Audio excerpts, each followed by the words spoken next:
Our anonymous sources, who are even more anonymous than other people's anonymous sources, have given the Daily Wire a bombshell revelation about Russia. You can tell it's a bombshell because it has the word bombshell written in front of it in all capital letters. For those of you who aren't professional journalists like myself, a bombshell is a technical journalism term meaning an unfounded rumor that would have no impact on your life even if it were true, which it probably isn't.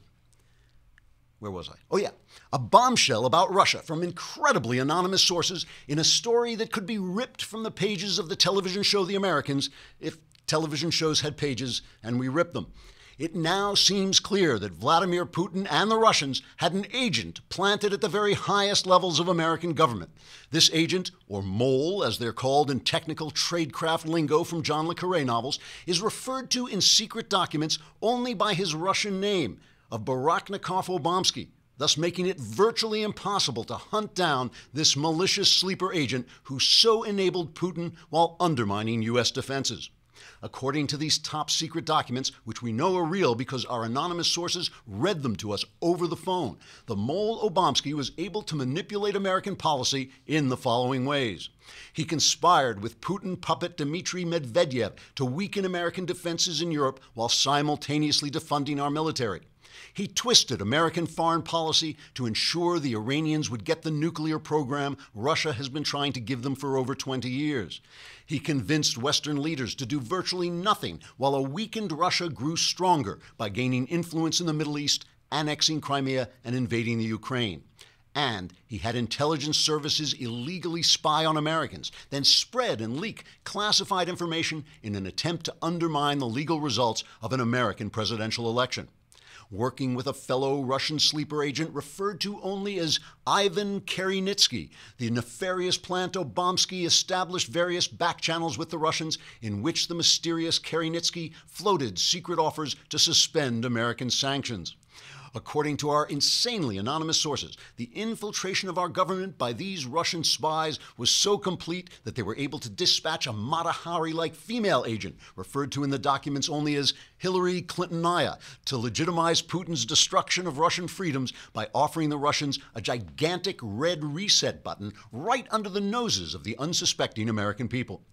Whether we can manage to track down this Russian sleeper cell, which did so much damage to American foreign policy while empowering Russia's tyrannical leadership, will depend on whether America's free press can use its investigative tools to expose the nefarious evildoers. In other words, they're all going to get away scot-free while we listen to one hysterical anti-Trump story after another. Trigger warning, I'm Andrew Klavan, and this is The Andrew Klavan Show. I feel hunky-dunky, life is tickety-boo. Birds are winging, also singing hunky-dunky-doo. Ship-shape, tipsy-topsy, the world is zippity-zing. It's a wonderful day, hurrah, hooray! It makes me want to sing. Oh, hurrah, hooray! Oh, hooray, hurrah! All right, we're back after the long Klavanless weekend. It was particularly long for Tiger Woods. I saw he was arrested on a DUI. I saw somebody on Twitter said he should have used the driver. So that means tomorrow is the mailbag. It's a short warning, so you've got to get your questions in. But look at it this way. It means you have probably a better chance of getting your question on, which means your miserable life will be turned around because all the answers are guaranteed correct and will change your life on occasion for the better. Today, we have Benjamin Weingarten with us. He is the founder and CEO of Change Up Media, which is a media consulting firm that helps people spread the word about freedom. And he wrote a piece in City Journal called Where Democracy Really Dies in Darkness, playing off the Washington Post's pompous and ponderous and, did I say pompous already? Yeah, also pompous. New slogan, Democracy Dies in Darkness, which the Washington Post then tries to provide. So a lot of you, one of the things about the mailbag is we ask serious questions like, why are we here? And I know the reason why I'm here is because I'm not at the post office waiting online. And this is the way I run. My entire life is organized around not being online. And this is just something I've always hated. And, people keep writing in. I say online and Californians say inline. Is that difference? Yeah, see, for me, inline is skates. And if you're skating online, then you're inline online. But this is why you need Stamps.com, because as good a job as the post office does, you got to go there when it's open, you got to stand online, you got to ask questions, wait for the other guy to ask questions. You do not have to do that with Stamps.com. It stuffs the entire post office into your computer, which is painful for your computer, but incredibly reliable and convenient for you. So Stamps.com brings all the services of the U.S. Postal Service right to your fingertips. You can buy and print official U.S. postage for any letter, any package, any class of mail using your own computer and printer, which is kind of magical, actually. You put the envelope in and it comes out with a stamp printed on it. They make it easy, and they'll even send you a digital scale so you can calculate how much postage you need. You don't need to go to the post office for that either. Stamps.com will even help you decide what's the best class of mail to send each thing so you don't overspend. It really does take away that whole thing about finding the time to get to the post office, waiting online. And right now, you too can enjoy the Stamps.com service with a special offer that includes a 4-week trial plus postage and a digital scale without long-term commitments. So go to Stamps.com, you click on the microphone at the top of the homepage and type in Klavan. If you can't spell it, join the crowd. It's Klavan. Go to Stamps.com, hit the microphone, and enter Klavan, Klavan, Stamps.com. You never have to go to the post office again. So I woke up this morning after 3 days of, I was paying attention, I was keeping up with the news, but I woke up this morning, I look at, there's no news anymore. It's just like, they talk about fake news. It's like, it's all ridiculous. They're doing this Jared Kushner thing. This is the headline in the New York Times today, the top story in the New York Times. First, let me pause before I go on to this and say, yesterday was Memorial Day, when we honor our troops, especially those who have fallen fighting for our freedom. Normally, on every newspaper in the country, there is a picture from Memorial Day. Did you guys get the picture I sent you of the president? Yeah. Put up this picture of the president, and if you're not watching, here's the president hugging a little boy who lost his father, a Marine. It chokes you up just to see it. The kid is dressed up in his little boy's Marine costume to honor his father, and there's the president of the United States giving him a hug. Nobody ran this picture. If that were Barack Obama, it would have been broadcast like the head of Trump in Saudi Arabia. It would have been like everywhere. And shame on them. I mean, shame on them, for they're just so angry that they lost this election. They're so angry that their story did not work out the way it's supposed to work out, that they're just going to tell this little kid, basically, he doesn't matter, your father doesn't matter. Screw you guys. If it's Donald Trump, it ain't there. Let's listen for a minute to Trump's speech at Arlington. To every Gold Star family, God is with you, and your loved ones are with him. They died in war so that we could live in peace. I believe that God has a special place in heaven for those who lay down their lives so that others may live free from fear and this horrible oppression. Now, let us pledge to make the most of that freedom that they so gallantly and brilliantly fought for, and they died to protect. So they can't play this. They can't show the picture. Just a little illustration to remind us it was Memorial Day, what it means. They didn't cover it. Vox.com was attacking the Marines, and shame on them. I mean, this is insane. We do what we do because they do what they do, and some of them lose their lives doing it. And it doesn't cost you anything. Dylan Byers from CNN, kind of stumbled onto the truth. I mean, you can tell by the way he's talking about it. He was talking about the Montana congressman who body slammed a reporter from The Guardian. And this is, these things, only violence and unfriendliness in America only become issues when they happen to the left. It only becomes an issue when incivility. Suddenly it's incivility. I mean, I always say this, that incivility, they called men pigs, they called cops pigs, they called us racist, they called us everything. And then Rush Limbaugh came along and started coming up with names for them, like feminazis. And suddenly Bill Clinton was, where's the civility? Where is the civility? Well, suddenly it's where, did Don Lemon, who wouldn't even let a guy say that Donald Trump had nothing to do with this, which he didn't, did he ever blame Barack Obama for the black Black Lives Matter murders of police officers? Did he ever blame Black Lives Matter for the rhetoric that caused that? Or college students who've been listening? College students have been listening to conservative professors say that, speech is violence, and now they feel fine about rioting when a conservative comes to speak. But here is Dylan Byers of CNN talking. He's talking about this incident in Montana, and they're trying to blame it on Trump. But he stumbles on the truth that they only tell one side of the story.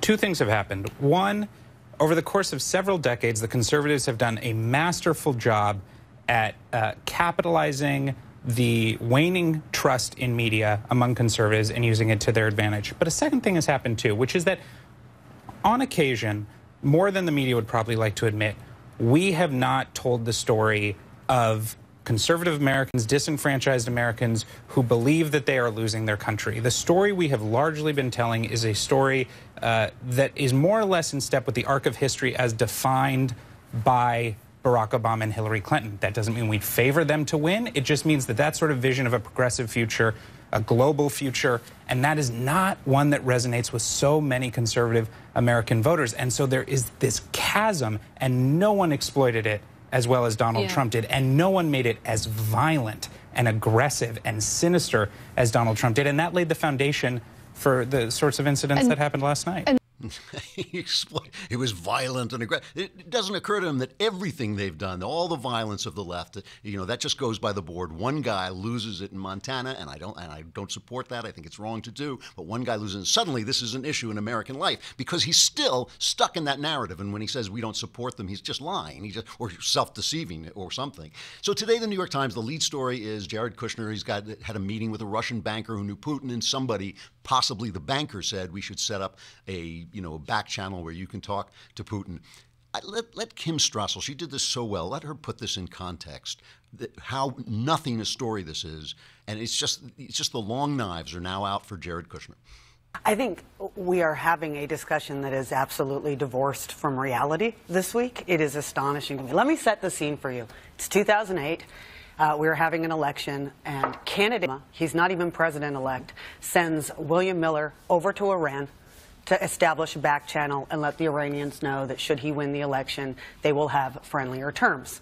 Okay, so this is a private citizen going to foreign soil, obviously in order to evade U.S. intelligence monitoring and establishing a back channel with a sworn enemy of the United States who was actively disrupting our efforts in the military in the Middle East. So is that bad judgment? Is that a bad thing that happened? Back channels are completely normal. They happen all the time. Reagan did them. Obama did them. Everyone did. So I'm not quite sure why supposedly having, at least the president's now elected, setting up a back channel with the Russians is somehow out of bounds. And here's the difference, okay? Because this is the whole thing is now the left has managed to make Russia into a scare word, just like McCarthy goes, Russia, it's Russia, it's Russia. There's a lot. Vladimir Putin is a gangster, and the Russian government is a gangsterocracy. There's no question about that.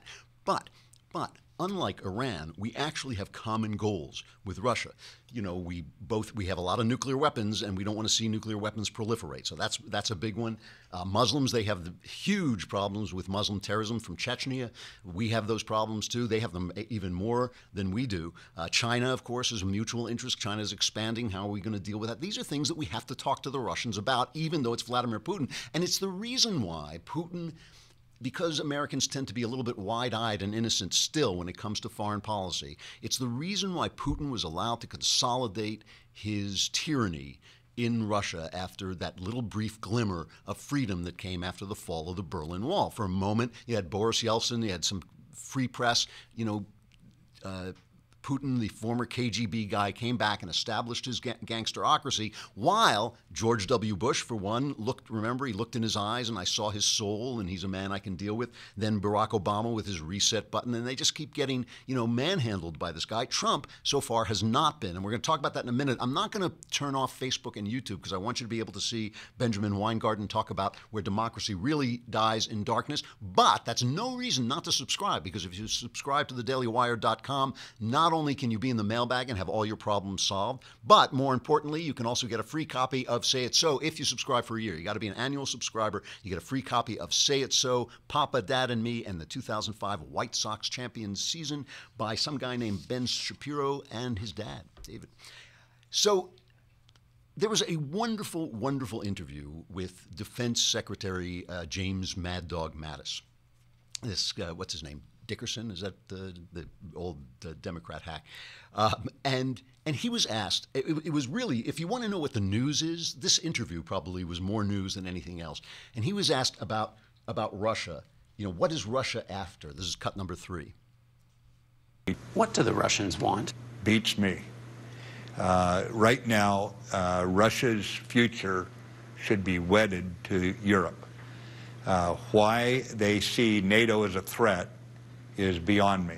Clearly, NATO is not a threat, but right now, Russia is choosing to be a strategic competitor for any number of reasons, but the bottom line is NATO is not a threat, and they know it. They have no doubt about it. You've said that Russia is trying to break apart NATO. Is the United States going to take any action to deal with Russia as a threat to NATO, either in helping in the Balkans or in any other way? Right now, we are dealing with Russia, attempting to deal with Russia under President Trump's direction in a diplomatic manner. At the same time, while willing to engage diplomatically, we are going to have to confront Russia when it comes to areas where they attack us, whether it be with cyber or they try to change borders using armed force. And that's admittedly a strategically uncomfortable position. Okay, so what he's talking about is, again, if Russia were run by a sane, decent, normal kind of Western leader type, we'd have plenty of mutual interests. But because Putin knows in order to keep his tyrannical power in force, he's got to demonize America. This is this is internal politics. This is internal Russian politics. He's got to demonize America. He's got to demonize gay people. That's a big thing because there's this big kind of what would you call it, a millenarian apocalyptic Christianity in Russia. So, you know, the gays have to be demonized, and he's doing that. He has to have expansionist goals, just like, you know, Hitler, because once you start to, you know, once you're oppressing your own people, they're like, what are we getting? Well, we're becoming a world power again, so we're going to take over Crimea, we're going to go into the Ukraine. These are all challenges that Trump is going to have to face. And so far, what has he done? You know, Trump has been pretty strong. He is, you know, he wants to negotiate. That's the right thing to do. But, you know, Putin is not loving Trump. He's not colluding with Trump. Obama stood there with his thumb in his nose, you know, doing absolutely nothing while this went on. And by the way, also trying to establish back channels because John Kerry was good friends with Sergei Lavrov, the foreign minister, who everybody was so shocked that Trump was talking. That's what all this Russian stuff in the news is not news. And you keep hearing it, just like I said, when they appointed the special counsel, Robert Mueller, you know, suddenly we're going to hear the burgeoning Russian scandal, there is no burgeoning scandal. Not yet. Not yet. Stuff may come up that I don't know about, that we haven't seen yet, but so far this is absolute nonsense. And they may find a guy here or a guy there who talked to Trump, but where's the crime? There is no crime. If it was not a crime for Obama to open a back channel with Iran before he was even elected, it's certainly no crime for the people in the Trump administration to be talking to the Russians and talking about the election and talking about all kinds of things. So I just want to play Mattis on two more things, and then we'll get to Ben Weingarten. First, he's talking about the change strategy, Trump's change strategy on ISIS. And it's really an interesting change. Listen to this. Our strategy right now is to accelerate the campaign against ISIS. It is a threat to all civilized nations.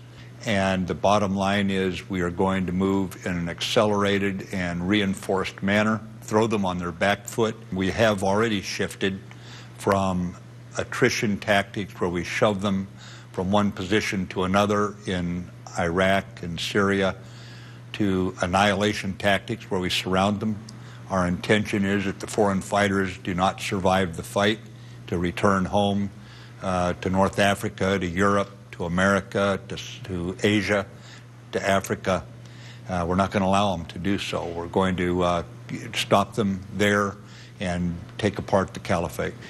So he's talking about keeping Trump's promise to wipe these guys off the face of the earth. He talked about humiliating them. He talked about making sure that people understand that these are not religious people, that this is not going to be the face of Islam in the future, that this is their caliphate was a dream, it was a mistake, it was an illusion. He's talking victory. He's talking about victory. And Dickerson goes on to say, well, what about civilians dying? Are we going to get used to that? And Mattis's response is, we're the good guys. We're not the perfect guys. And sometimes civilians die, but a lot of times the civilians die because the bad guys put them in the way of our guns. But of course, the line of the year, it was certainly the big line of the year was this one. Dickerson asked him what keeps him up at night. What keeps you awake at night? Nothing. I keep other people awake at night. All right, Mad Dog, you know. But the interesting thing to me about this is he gave a different answer to Dexter Filkins at the New Yorker. Dexter Filkins is a terrific reporter, wrote a great book about his embed in the Iraq War. He was in some of the worst moments of the Iraq War.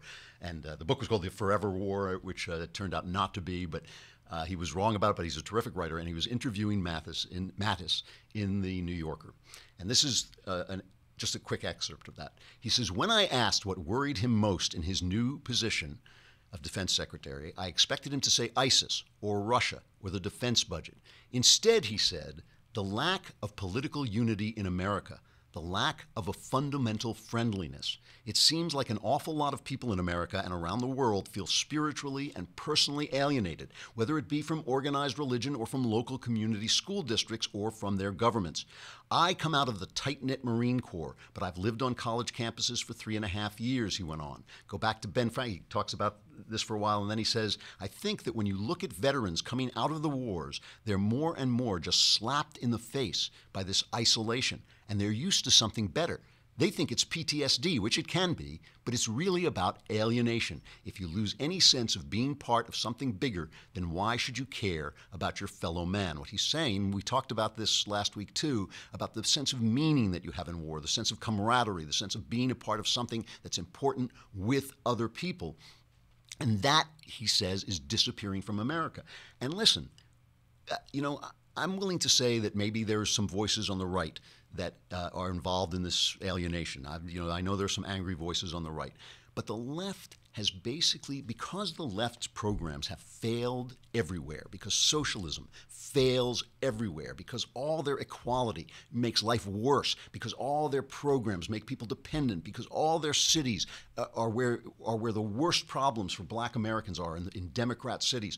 Because of this, they have had to go to work destroying, shifting the blame onto basic norms and values of decency and Americanism. So it's basically their narrative now is, if we could just get rid of whites, if we could just get rid of men, if we could just get rid of objective truth, if we could just get rid of reason, if we could just get rid of God, then socialism would work. Then it would all work. And a lot of this division comes for that. And that's the story. That's the story that Dylan Byers of CNN has been telling all this time, and that is an incredibly, incredibly divisive story. And we'll talk about that some more, but right now I'd like to bring Benjamin Weingarten on. He is the founder and CEO of Change Up Media, which is a media consulting and production firm dedicated to advancing the principles of individual liberty and limited government. He writes everywhere, Wall Street Journal, City Journal, Conservative Review, The Federalist, The Hill, National Review. You can find him at B.H. Weingarten on Twitter, BHWEINGARTEN. Have we got him? Benjamin, how you doing? How you doing, Andrew? It's a pleasure to be with you. It's nice to meet you, finally. I read your stuff in City Journal, and I thought this article was just terrific. It's called Where Democracy Really Dies in Darkness, and you're basically talking about the fact that while the Washington Post has this pompous and portentous new saying on their paper, they're actually not paying attention to the fact that there are places where democracy is really dying. Isn't that so? It is amazing. We see that the left is so concerned about this creeping fascism in America. Meanwhile, for the last 8 years, we actually had a creeping regressive philosophy that animated the entire Obama administration and our government. But meanwhile, actually around the world, democracy really is dying in darkness, and the people who are not shining a light on it are the very people who are focused on this phantom fascism creeping into America. And so I bring up 3 recent examples of this that should chill everyone who watches your show and every other show out there. in particular in Turkey, Venezuela, and Hong Kong. And here we see in these instances two different types of democracy really dying in darkness. There's the darkness of Islamist, Sharia supremacist fascism, and then you have the leftist variety. And this is happening in real time. We're talking about hundreds of millions of people around the world falling under the iron fist of tyranny, and our press is out to lunch focusing on the latest tweet and, intrigue over Andrew Jackson being in the White House and the like. Well, let me ask you this. It seemed not that long ago, I'm old enough to remember, when it seemed that democracy had won the argument. It seemed like democracy and capitalism were basically, you remember the end of history and The Last Man, and it was all over. We all knew what worked and what didn't work. What went wrong? How did these people get so, how did they get so suckered? Yeah, well, even though I think a lot of conservatives were enamored over the fact that the Soviet Union had fell, even though let's not forget that it's not as if then the Soviet leaders were then rounded up and put in prison or went on trial for their crimes. I mean, the system kind of morphed. And from the Soviet perspective at that time, it kind of worked out pretty well. I mean, they opened up their markets to the West. They were able to get the West technology, intellectual capital, all of the benefits of it. But the fact of the matter is that the ideas never died. While capitalism triumphed in the sense of, look, you had markets that liberated around the world and people saw the benefits of free trade and accepted those as fact and as positives. At the same time, the progressivism that seeped into the West never stopped its march through our institutions. And so while in practice, our principles, the ones that we hold deeply, conservatism, a limited government, individual liberty, free speech, and all of these rights that we care about, while we hold them as fact and self-evident and critical, on the other hand, progressivism continued on its march. And add to that the fact that you had the ascendance of Islamic supremacist ideology at the very same time that you had the kind of collapse of Soviet communism. History did not end. In fact, the march continued, and it's up to us to actually defend it, because liberty has been the exception to the rule. It has not been the rule throughout history. Most of history has been about who is the strongest person, who has their hand on the trigger. On the other hand, it has not been liberal, freedom, democracy, whatever you want to call it, that has been the norm. And we should also say that we have to define our terms here, because when we talk about democracy dying in darkness, well, the Obama administration would say, look, we supported democratic uprisings in the Arab Spring.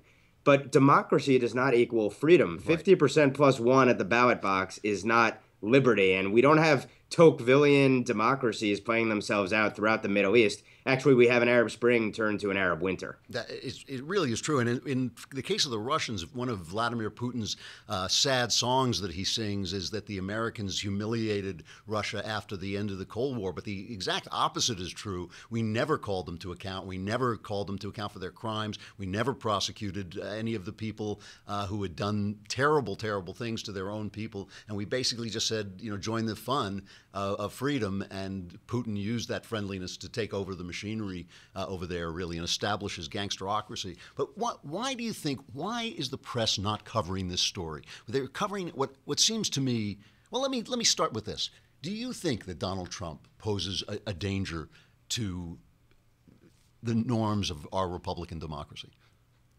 I don't think he poses a danger to the norms of our democracy. If you listen to what the America First agenda was, it's actually about reanimating the principles that were inherent to our democracy. And oh, by the way, we have three branches of government where if someone does go off the rails and doesn't stick within the confines of our constitutional order, we have checks and balances that hold them in effect. All of a sudden, the left loves checks and balances, and separation federalism of too. powers. Yeah, federalism. So federalism was not okay for in the Confederate era, but now it's okay for the left, apparently.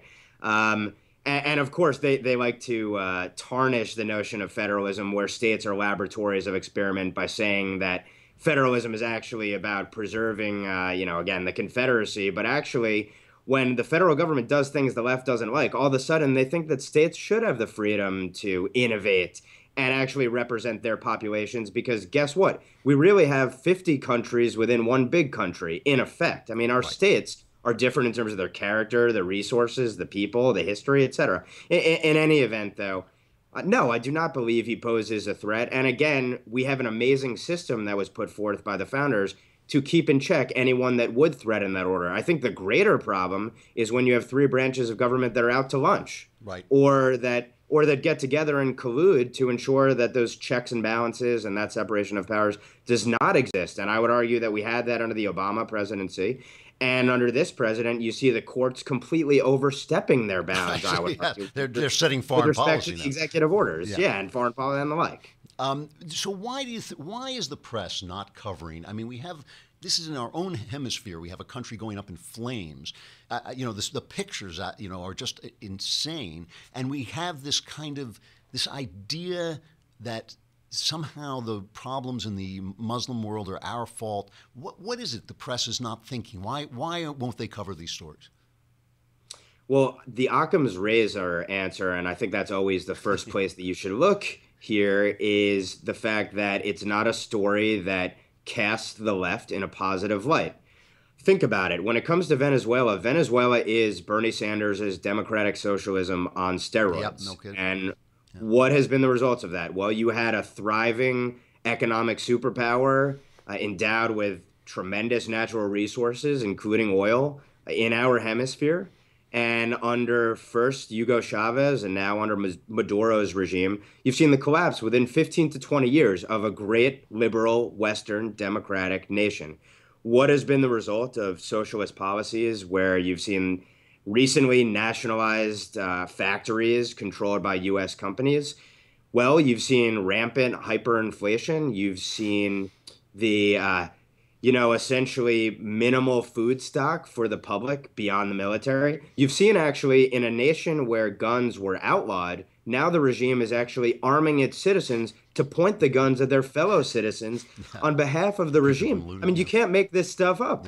But this is what happens when you take socialism to its logical conclusion. And ultimately, socialism or progressivism should be rebranded. If conservatives had any idea about marketing and they could learn something from the president on this, progressivism is regressive. Progressivism is not, let's move forward to the 21st, 22nd, 23rd utopic centuries. It's actually, let's go back to the time of kings, where a king can essentially decree that all of your freedom is gone the next day. If we actually got to a place like that, I'd have a lot more confidence in the direction of the country. Unfortunately, because we don't see what's happening in a place like Venezuela, because it's not in the press's interest to print a story showing the logical conclusions of their ideology, what we get instead is what we have today. So this is the last question I want to ask you. You are the founder and CEO of Change Up Media.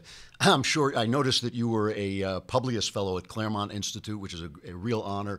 I suspect you were probably there with my friend Owen Brennan from Madison McQueen, who has a similar company.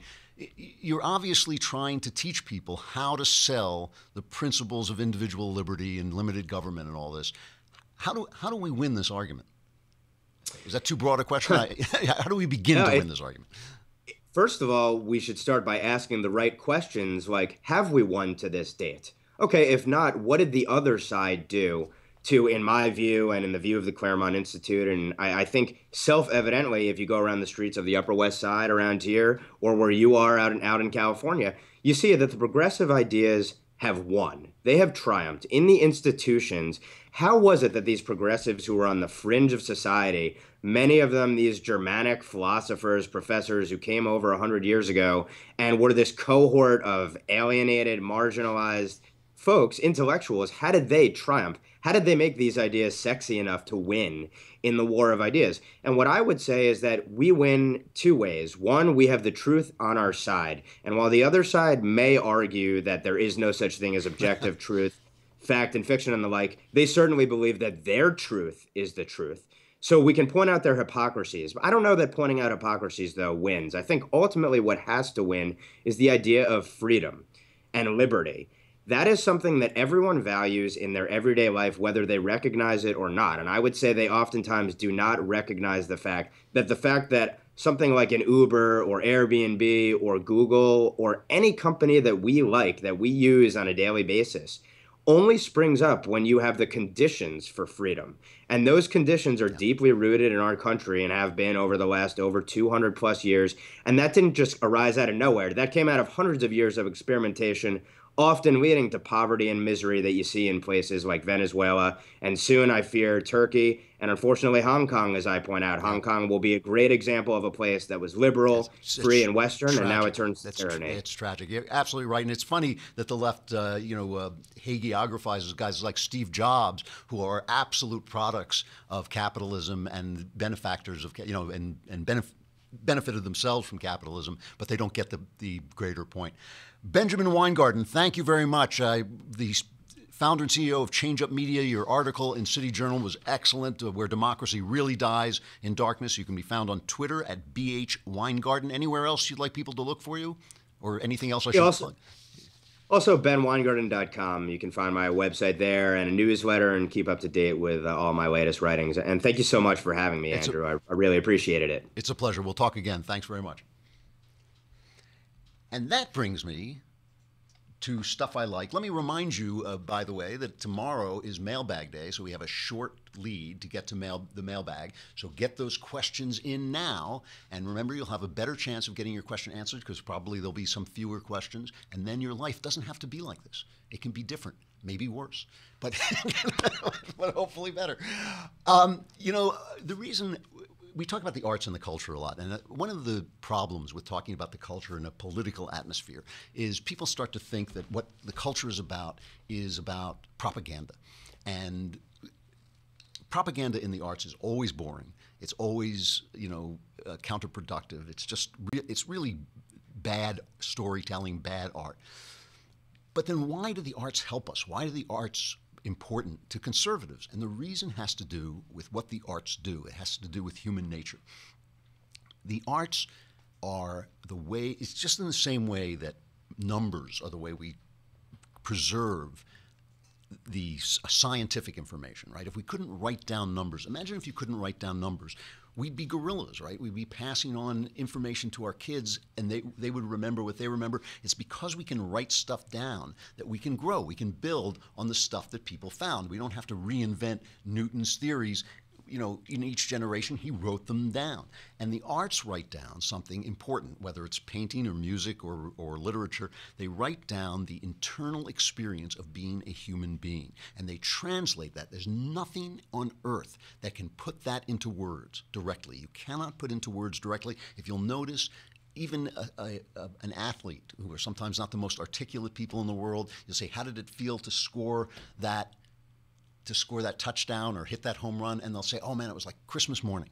It was like Christmas. They immediately go to a metaphor, which is the beginning of the arts. It's a way of saying how something felt by comparing it to something else. What was that like? Well, it was like, it was like a ghost came back and asked me to avenge my father, and I couldn't make up my mind what the right thing to do was. That's what Hamlet translates it. And it translates it in terms of the emotion, the internal experience of a great artist to you, the person receiving the arts. Why does that matter for freedom? Because human nature is the basis on which you construct freedom. The reason, if you look at old fascist governments that collapse, it is easier for a fascist government to become a free government, like, say, in Spain, than it is for a communist government, like in the Soviet Union, to become a free government. And the reason is that socialism perverts human nature and fascism doesn't. Fascism is very natural to people. They got a strong man, you follow, it's like going, you go back to the strong man, he leads, he's all he wants is power. Everybody understands that, but it doesn't say to you what socialism says to you, which is that you are not a worthy recipient of freedom. That is what the socialists are selling all the time. You're a white male, you're the dominant person. You are not allowed to be free. You should not be free. You owe reparations. You should feel guilty. All this stuff.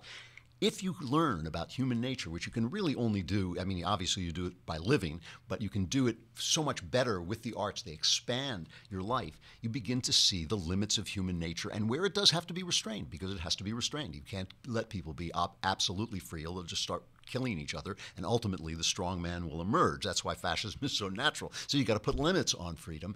But what are the limits?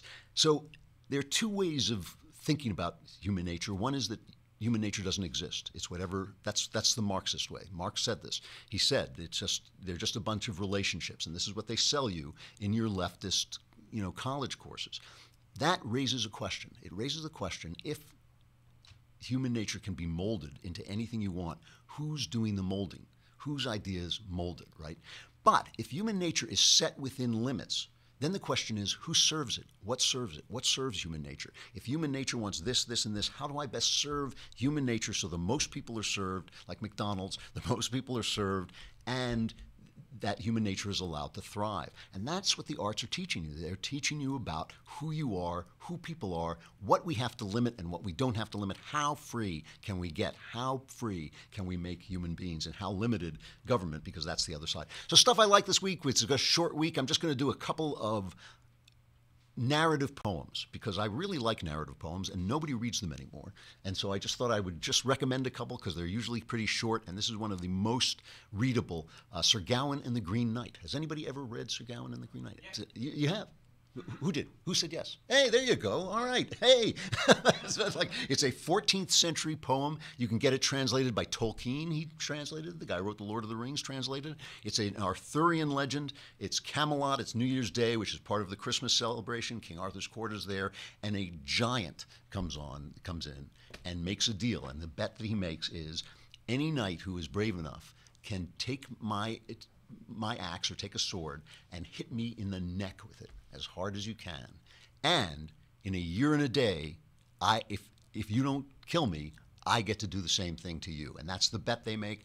And Sir Gawain, who is related to King Arthur, I think it's his nephew maybe, Sir Gawain takes the bet, and it's what happens after that. And it is, as they say online, what happens after that will astonish you. So it's clickbait. Anyway, it's great stuff. It is wonderfully readable. Find a good translation. You don't have to read it in verse.